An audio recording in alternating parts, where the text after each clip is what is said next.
प्रिय दोस्तों, मैं योगाचार्य वासुदेव आप सभी का स्वागत अभिनंदन करता हूं। आज के सेशन में बताने जा रहे हैं कि योग का अभ्यास यदि आप निरंतर करते हैं तो आपको क्या क्या फ़ायदे हो सकते हैं। जैसा कि आप सर्च करेंगे यदि इंटरनेट पे गूगल पे तो ये सारे बेनिफिट आपको प्राप्त होगा। आर्टिफिशियल इंटेलिजेंस की मदद से भी सर्च करेंगे तो लगभग यही सारे बेनिफिट आपको प्राप्त होने वाले हैं, जो कि बताएगा आपको ये टेंशन और स्ट्रेस से राहत देगा, आपको तनाव दूर करेगा, सकारात्मकता की ओर लेकर जाएगा, आपको जो पॉजिटिविटी है उधर। आपका मेमोरी बेहतर होगा, नींद अच्छी आएगी और डीप स्लीप। गुस्से पे नियंत्रण रहेगा आपका। You will have the control over your anxiety. और जीवन में प्रसन्नता, शरीर में लचीलापन, फ्लेक्सिबिलिटी यू विल गेट। और ब्लड प्रेशर नियंत्रित रहेगा, शुगर भी नियंत्रित रहेगा, हृदय रोग में फ़ायदेमंद। मतलब इतने सारे जो बेनिफिट है वो आपको लगता होगा कहीं ना कहीं। आप दूसरे भी जब एक्सरसाइज करेंगे और किसी भी तरीके का जिम वगैरह भी करते हैं फिजिकल फिटनेस के लिए, तो ये सारे बेनिफिट आपको मिलते हैं। लेकिन दोस्तों, योग के फ़ायदे नहीं हैं। योगश्चित्त वृत्ति निरोधा, योग का डेफिनेशन ही है जो योगश्चित्त वृत्ति निरोधा, चित्त की वृत्तियों का सर्वथा निरोध कर देना योग है। ये फ़ायदे जो आपको देखने को मिल रहा है ये तो आसनों के फ़ायदे हैं। आसनों का अभ्यास करेंगे तो ये सारे फ़ायदे आपको मिलेंगे, या तो एक्सरसाइज करेंगे तब भी ये फ़ायदे मिल जाएंगे। फिर योग करने से क्या लाभ? तो योग का जो बेहतरीन लाभ बताया गया है दोस्तों, योगश्चित्त वृत्ति निरोधा, सबसे ज़्यादा फ़ायदेमंद तो ये है जिसपे के बारे में कोई चर्चा ही नहीं करता। चर्चा नहीं करने का रीज़न है कि इन सब चीज़ों को लोग समझते नहीं हैं, और इसे समझा तभी जा सकता है जब आप योग का अभ्यास निरंतर बहुत लंबे समय तक करें, 20-25 साल तक लगातार योग का अभ्यास करें, तभी ये गहरी बातें समझ में आती है। महर्षि पतंजलि ने जो साधन पाद है, महर्षि पतंजलि द्वारा रचित पतंजल योग सूत्र में 4 पाद हैं, यानी कि 4 चैप्टर जो हैं, जिसमें समाधि, साधन, विभूति और कैवल्य, ये 4 पाद हैं। तो उसमें से साधन पाद में बताया गया है 42वें, जो सबसे 52वें सूत्र हैं 52, उसमें ततः क्षीयते है प्रकाश आवरण, ततः क्षीयते है प्रकाश आवरणम। इसका तात्पर्य यह है, इसका मतलब यह निकलता है दोस्तों कि जैसे जैसे मनुष्य प्राणायाम का अभ्यास करता है, वैसे वैसे उसके संचित कर्म संस्कार और अविद्या आदि क्लेश जो हैं सो दुर्बल होते चले जाते हैं।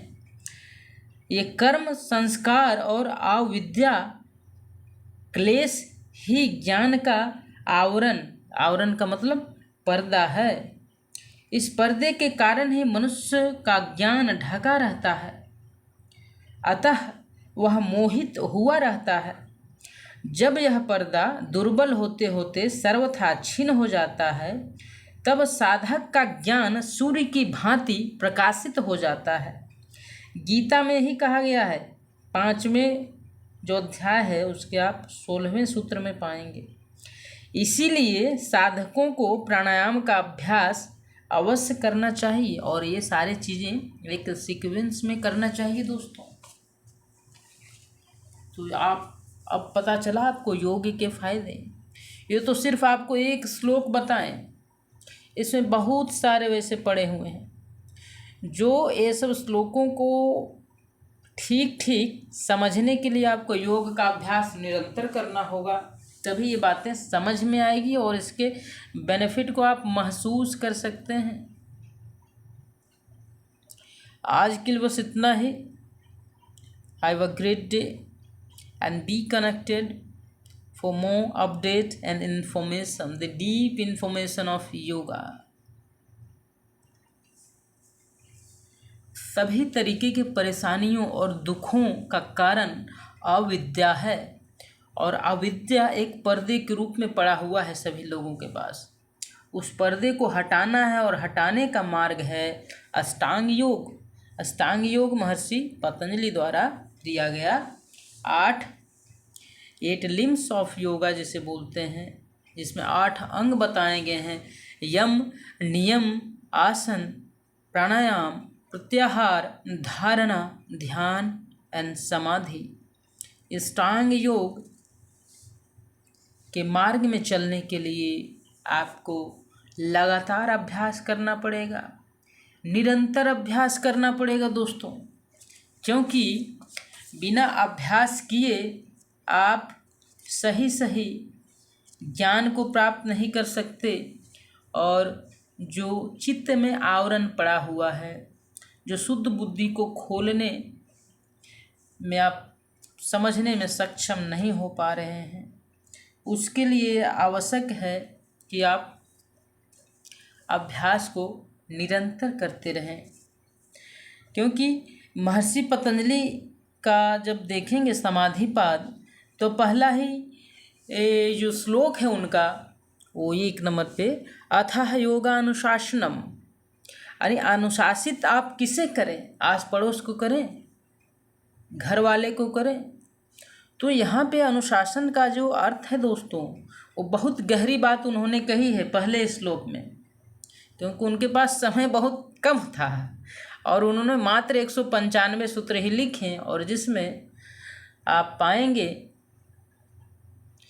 कि इतनी साइंटिफिक वे में वो लिखे हैं कि अभी एक एक सूत्र पे 10-10 साल 20-20 साल रिसर्च होगा, तब कहीं जा कर सही सही इसका सही फिर भी नहीं, फिर भी अप्रॉक्सीमेट एक निष्कर्ष निकाला जा सकता है। इतनी गहरी बात उन्होंने एक एक श्लोक में लिखी हुई है, और एक एक श्लोक पे एक एक किताबें लिखी जा सकती है। इतनी गहरी बातें उन्हें संक्षेप में लिखी है। तो कहीं ना कहीं उनके पास समय का अभाव रहा होगा, या लोगों को समझने में आसानी हो, लोगों को ज़्यादा याद न रहना पड़े, क्योंकि पहले लिखने का नहीं था, सुनने के माध्यम से गुरु जो है अपने शिष्यों को ज्ञान बोल कर दिया करते थे। तो एक संक्षेप में शॉर्टकट सूत्र के रूप में दिया करते थे, जिसको सूत्र को जब समझ जाते थे, याद रखते थे, तो उसका जो विस्तारित रूप है वो अपने आप माइंड में आ जाता था।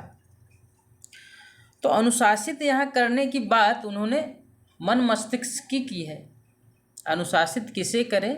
अपने मन मस्तिष्क को अनुशासित करने की बात की है। और आप फोर्सफुली किसी को अनुशासित यदि करना चाहें तो ये संभव नहीं है दोस्तों। शरीर को अनुशासित करके आप सोचेंगे कि किसी पे अपना काबू जमा लें या किसी को अपने बस में कर लें, ये बिल्कुल भी संभव नहीं है। आप अपने घर में भी देख सकते हैं, आप किसी को फोर्सफुली किसी चीज़ के लिए मना या कुछ नहीं कर सकते जब तक कि वो सेल्फ डिसिप्लिन, उसका मन और मस्तिष्क अनुशासित ना हो। और ये अनुशासन प्राप्त होता है सिर्फ योग के अभ्यास से, और कोई भी इसका अल्टरनेट मेथड नहीं हो सकता। दूसरे ही सूत्र उन्होंने कह दिया कि योग का डेफिनेशन उन्होंने बताया, योगश्चित्त वृत्ति निरोधा, चित्त की वृत्तियों का पूर्णतः निरोध हो जाना, एक तार चलते रहना। आप जहाँ इच्छा करें, जहाँ आपके कंट्रोल में मन हो, इसका मतलब यही है। कंट्रोल में पूरी तरीके से आपके कंट्रोल में मन हो। आपके कंट्रोल में मन होने का मतलब है कि श्वासों के ऊपर आपका कंट्रोल हो, ये स्वतः नहीं चले, अवेयरनेस के साथ चले। उसके बाद आप देखेंगे कि इसके बाद महर्षि पतंजलि ने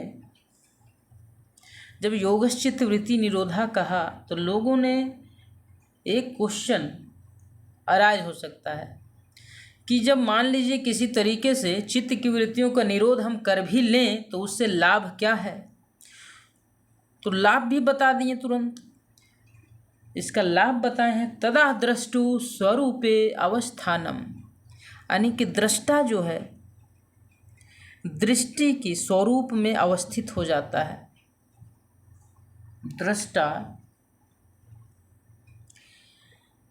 दृष्टा जो है सो अपने ही स्वरूप में अवस्थित हो जाता है दोस्तों, यानी वो दो चीज भिन्न नहीं रहता। फिर उसके बाद भी उन्होंने बताया कि मान लीजिए यदि चित्त की वृत्तियों का निरोध नहीं होता है तब क्या फर्क पड़ता है। यह क्वेश्चन उठता है कि क्या चित्त वृत्तियों का निरोध होने के पहले दृष्टा अपने स्वरूप में स्थित नहीं रहता। इस पर दूसरा फिर श्लोक कहते हैं, वृत्ति सारूप्य मितिरत्रः। इसका तात्पर्य है कि जब नहीं रहता, दृष्टा अपने स्वरूप में स्थित नहीं रहता, तब क्या होता है, तो तब तक दृष्टा अपने चित्त की वृत्ति के अनुरूप अपना स्वरूप समझता रहता है, उसे अपने वास्तविक स्वरूप का ज्ञान नहीं होता। इसीलिए चित्त वृत्ति निरोध रूप योग आवश्यक एक कर्तव्य है। इसके पहले जिस तरीके की वृत्ति आपके मस्तिष्क में चलेगी वैसे ही आप हैं। जैसे आप कभी गुस्सा हो जाते हैं, कोई कुछ बोल दिया, कोई भी परेशान आपको कर सकता है, तो आप कभी कभी उसी समय एक भले मनुष्य हो सकते हैं, फिर दूसरे गली में जाके आप बहुत बड़े दरिंदा भी बन सकते हैं, क्योंकि चित्त की वृत्तियों पे आपका कंट्रोल नहीं है। लोग कैसे होते हैं, देखने में बिल्कुल अच्छे, लेकिन कब उसका माइंड बदल जाए, कब उसकी चाल चलन बदल जाए, कहना मुश्किल हो जाता है। क्यों? क्योंकि लोग अभी इस चीज़ को समझे नहीं, चित्त की वृत्तियों पे कंट्रोल नहीं है। तो इसलिए योग का अभ्यास निरंतर करना चाहिए, तभी आप कंट्रोल में रहेंगे, तभी आप अपने विचारों को कंट्रोल में रख सकने की क्षमता आपके अंदर आएगी।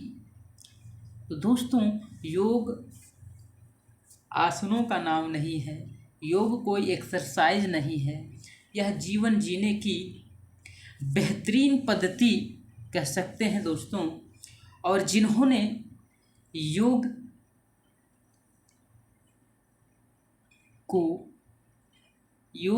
के साथ जीवन जीने का आनंद उठाया हो, वो फिर पीछे पलटकर नहीं देखते।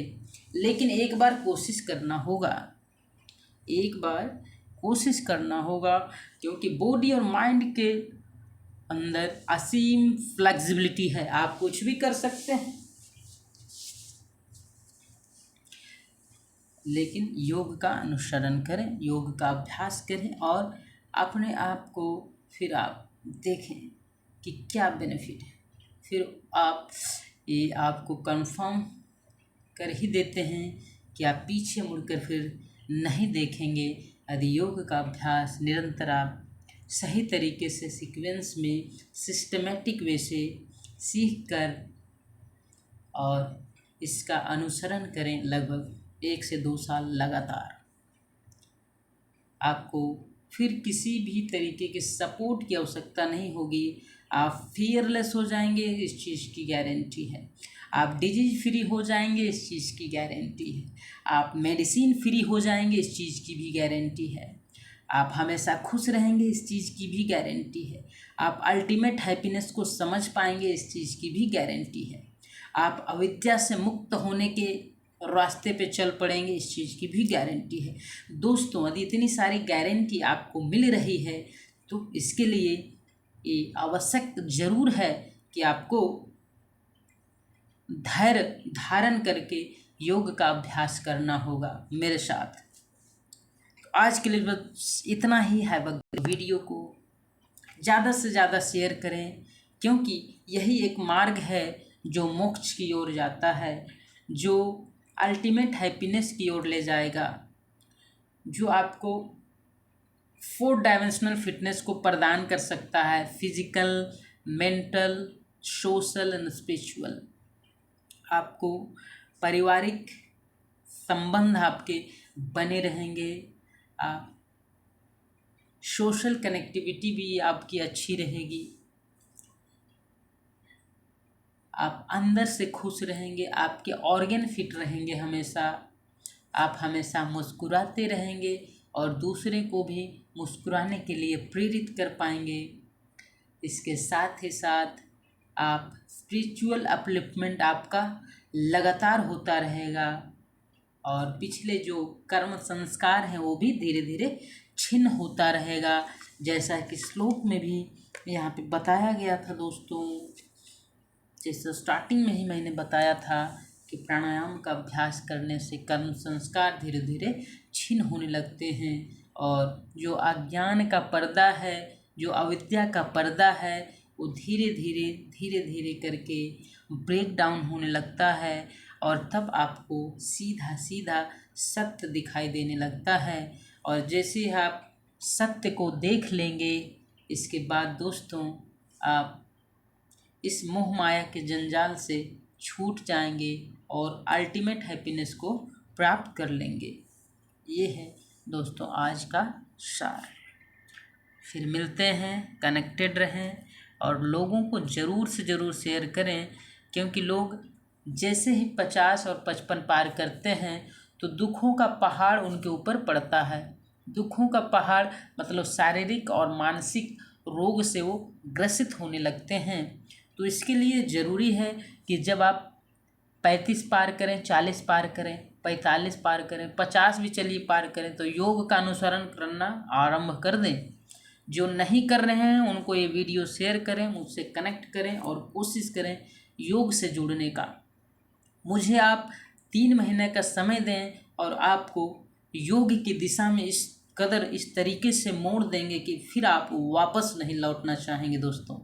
इस चीज़ की गारंटी है। Have a great day, see you tomorrow.